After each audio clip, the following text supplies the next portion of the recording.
شہید ارشد شریف کی جسد خاکی کا اسلام آباد ایئرپورٹ پر پہنچنا، اس پر والہانہ استقبال،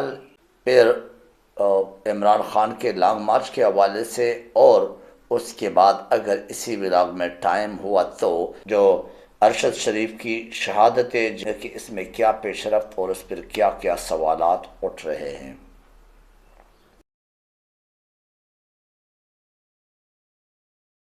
السلام علیکم ناظرین، میں ہوں بشیر خٹک، اور رات تقریباً 1:35 پہ ارشد شریف کی جو جسد خاکی تھی، جو ان کا ایک پاکستان کی عوام کا ایک والہانہ استقبال، پھر بول نیوز کے بہت سارے صحافی بلکہ پورا کا پورا ٹیم وہاں پہ موجود ہونا، پھر سیاسی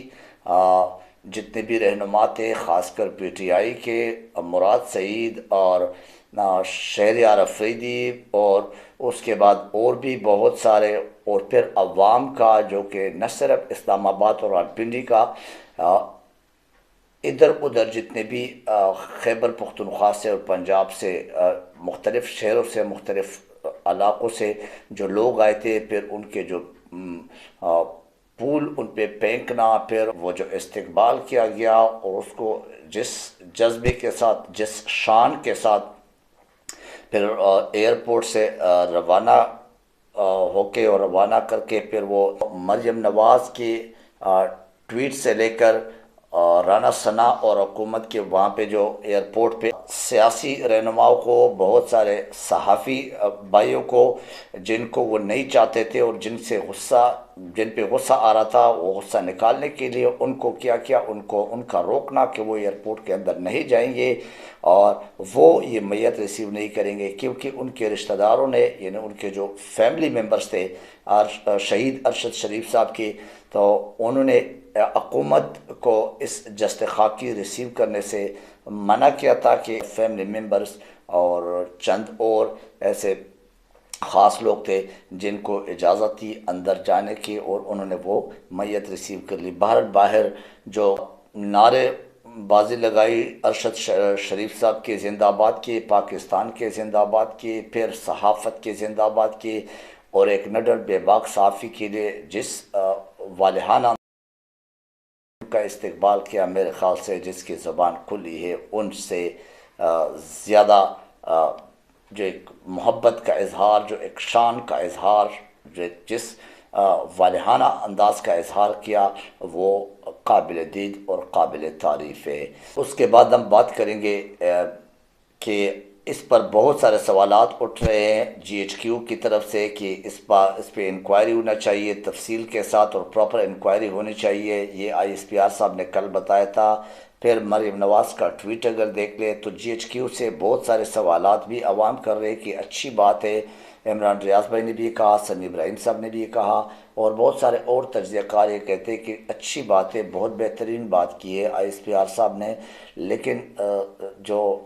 افواج پاکستان کے سپہ سالار کا حوالہ دیتے ہوئے یہ بات کی کہ انکوائری ہونا چاہیے، تو یہ انکوائری کہاں سے شروع ہونا چاہیے؟ کیا اس پہ مختلف سوالات نہیں ہے کہ ان سوالات کو پہلے کلیئر کیا جائے؟ سب سے پہلے تو پاکستان سے، اپنے ہی اداروں سے، اپنے ہی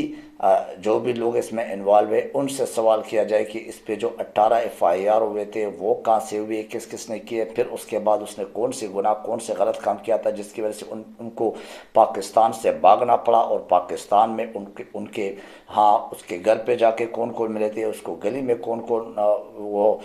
کھڑے ہوتے تھے اور آتے تھے ملنے کے لیے اور ان کو دھمکیاں دینے کے لیے، پھر اس کے آفس کے باہر کون آتے تھے اور ملنے کے لیے اور پھر اس کو دھمکی دینے کے لیے اور اس کا پیچھا کرتے تھے، پھر اس کو دھمکی آمیز کالیں کہاں سے آئی ہے ان سے، پھر ارشد شریف صاحب نے جواب کیا دیا اس میں، وہ تمام باتیں پوری انکوائری اے سے لے کر زی تک پھر ہونا چاہیے، اس کو کہتے ہیں تفصیل انکوائری۔ تو یہ پاکستان کے اندر جو انکوائری پہ یہ ہونا چاہیے، حکومت سے بھی یہ ایک سوال ہے اور اداروں سے بھی یہ سوال ہے اور عدلیہ سے بھی یہ سوال ہے، خاص کر کہ اگر وہ یہاں سے بھاگا ہے تو کسی وجہ سے بھاگا ہوگا، وہ وجوہات پہلے معلوم ہونا چاہیے، یعنی بیسکس پہلے معلوم کرے، فنڈامنٹلز کیا تھے وہ معلوم کرے، پھر اس کے بعد آپ آگے چلتے جائیے۔ تو ایسا نہیں کہ اے بی سی ڈی کو چھوڑے اور آپ ایکس وائی زی کی طرف مطلب مینس جا کے وہاں سے انکوائری شروع کرے. This is not a fair and transparent kind of inquiry. Then it is not acceptable, I think so, for the people, and for I think so the concerned people, especially for the family of Arshad Sharif Saab. Anyway, اب اس کے بعد اگر آپ دیکھ لیں پھر مریم نواز کی tweet بے شرمی کا ایک حد ہے، حقیقت میں بے حیائی کا ایک حد ہے، بے حسی کا ایک حد ہے، اور اس نے اس ٹویٹ سے اپنے جو ایک غرور، ایک تکبر اور اپنے عزت کا لاج نہ رکھنا، اپنے آپ کو واقعی شو کرنا کہ نہ ہماری عزت ہے اور نہ ہماری عزت کی جائے، کیونکہ عوام میں جو غم و غصہ ہے، پھر صحافی برادری میں جو غم و غصہ ہے، پھر مختلف لوگوں نے جو سوشل میڈیا پہ اپنا اظہار کیا، پھر لاکھوں لوگوں نے اس کے ٹویٹ پہ جو ٹاپ ٹرینڈ ایک قسم کا بنا دیا گیا، اور اس پہ جو رپلائی اور ری ٹویٹ کیا ہے وہ آپ جوابات دیکھ لیں تو اس کو پھر ٹویٹ ڈیلیٹ کرنا پڑا. لیکن حقیقت ہے کہ ان کے ذہن کی عکاسی، پھر ان کی تربیت کی عکاسی اس سینس میں دیکھنا چاہیے ہمیں کہ اس طرح اگر ہوا تو مریم نواز کو شرم آنی چاہیے کہ الٹا وہ اگر دعا نہیں پڑھ سکتی، اگر وہ صحیح بات نہیں کر سکتی، اگر ہمارے عزت، پاکستان کی عزت، ارشد شریف صاحب کی ایک میت کی، ایک لاش کی عزت نہیں رکھ سکتے، تو کم سے کم ان کے فیملی کو، ہمارے پاکستان کو، پھر ایون کہ ایک ارشد شریف کے چاہنے والے کو، یا جو میڈیا، ہمارے صحافی برادری، ان کے دل کو تو کم سے کم اور مزید تکلیف نہ دے، کم سے کم اور تو ہمیں وہ ایک تکلیف سے نہ گزارے، تکلیف دی جملے، تکلیف دی الفاظ کی کیا ضرورت تھی. بہرحال اب اندازہ لگا لے کہ ان کی سوچ ہمارے پاکستان کے عوام کے بنانے کے لیے کیا ہے. یہ سوچ کی بات کرتا ہوں میں بار بار، میں جملوں کے الفاظ پہ نہیں، کیونکہ وہ تو انسان کے سوچ سے نکلتے ہیں، جو سوچتا ہے وہی نکلتا ہے اور وہی لکھتا ہے. عمران خان کے بارے میں کہتے ہیں، عمران خان کو کہتے ہیں فتنہ اور فسادی. یہ خود فتنہ اور فسادی اور لعنتی قسم کا ایک ٹویٹ نہیں تھا تو کیا تھا، پورے دنیا نے اس کا مذاق نہیں اڑایا، اس کے اوپر لعنتاں نہیں بھیجا تو کیا بھیجا. اینی اب اس کے بعد عمران خان کے لانگ مارچ کی بات کرتے ہیں. عمران خان کے لانگ مارچ کے حوالے سے اعلان ہو گیا ہے تقریباً لاہور سے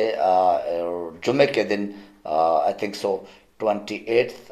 ستمبر کو جو ہے نا، وہ جمعے کے دن 11 بجے یہاں لبرٹی چوک سے پورا پاکستان، انشاءاللہ پورا پنجاب یہاں سے روانہ ہو جائیں گے، کے پی کے وہاں سے. تو اس دفعہ اب دیکھتے ہیں کہ حکومت کیسے روکتے ہیں، کیسے مزاحمت کرتے اتنے لوگوں کے. اب دیکھنا ہوگا کہ لاکھوں لوگوں کے یعنی جو پرامن احتجاج ہے، جو ایک آئینی حق ہے، جو ایک جمہوری حق ہے، وہ کسی بھی ملک میں، ایک جمہوری ملک میں، جمہوری روایات میں اگر جمہوریت واقعی ہے تو ان کا یہ حق ہے، اور اس کے لیے یہ ایک پرامن احتجاج. عمران خان نے باقاعدہ اعلان کیا کہ ہمارا پرامن احتجاج ہے، کسی سے کوئی لڑائی بڑائی نہیں ہے، کسی قسم کا کوئی وہ نہیں کریں گے، قانون کے دائرے کے اندر اور آئین اور عدلیہ نہ جو کچھ بولے اس حکم کی تعمیل ہو جائیں گے اور اس کے مطابق کریں گے. پھر اس کے بعد اگر دیکھا جائے تو اس کینیا کی پولیس کے جو اس ارشد شریف کے اس معاملے میں جتنے بھی معاملات ہوئے، جتنے بھی باتیں ہوئی، وہ آپ دیکھ لیں. آپ کو خود میں نے کل کے ولاگ میں بھی کہا تھا کہ ہر بات سے پھر دوسری بات، ایک نئی بات آتی ہے اور سمجھ سے باہر ہے. وہاں کے میڈیا، کینیا کے میڈیا اور کینیا کی حکومت یعنی پولیس، وہ دونوں میں خود تضاد ہے. میڈیا نے بہت سارے سوالات اٹھائے کہ اگر آپ کسی کو یعنی مینز اگر آپ کسی کو گرفتار بھی کرتے یا کسی گاڑی کا پیچھا بھی کرتے یا کسی چور کا پیچھا بھی کرتے، تو آپ کو قانون میں یا آپ کو ٹریننگ میں کیا کچھ سکھایا گیا ہے کہ آپ ڈائریکٹ بندے پہ، اور وہ بھی ڈرائیور پہ نہیں، وہ بھی ٹائر پہ نہیں، وہ بھی آپ بائیں ہاتھ جو اس میں ایک کوئی بھی ہو ایکس وائی زی، وہ بندہ بیٹھا ہوا ہے، اس کو آپ ٹارگیٹ کرے اور پھر اسی کے اوپر گولی برسائے. یہ ایک واقعہ کہہ دو، ایک سانحہ کہہ دو، یا ایک ایکسیڈنٹ کہہ دو. اینی وے اب اس پہ مزید تفصیلات آنے والی ہے، سب کچھ کھل جائے گا. اور ابھی پیمز میں جو نا اس وقت تقریباً میرے اس ولاگ کرتے وقت وہاں پہ اس کی پوسٹ مارٹم دوبارہ پاکستان میں کی جاتی ہے، اور جمعرات کے دن وہاں پہ فیصل مسجد اسلام آباد میں تمام پاکستانیوں سے یہ گزارش ہے کہ وہ آ کے وہاں پہ اظہار یعنی تعزیت جسے کہہ سکتے ہیں یا پاکستانیت جسے کہہ سکتے ہیں، آواز اٹھانا چاہیے تمام تمام تمام پاکستانیوں کو، کیونکہ آج ایک ارشد شریف ہے، کل میں ارشد شریف بن سکتا ہوں، کل آپ بن سکتے ہیں، تو ہم میں سے بھی کل میں زیادہ کہتا ہوں گھنٹہ دو بعد ہم میں سے بھی کوئی ہو سکتا ہے۔ اینی وے اللہ تعالیٰ ہم سب کو حفظ و امان میں رکھے، اور لانگ مارچ سے پہلے اس نماز جنازہ میں شرکت کرے۔ اپنا خیال رکھیے، اپنے ارد گرد کے لوگ کا خیال رکھیے۔ اللہ حافظ و ناصر۔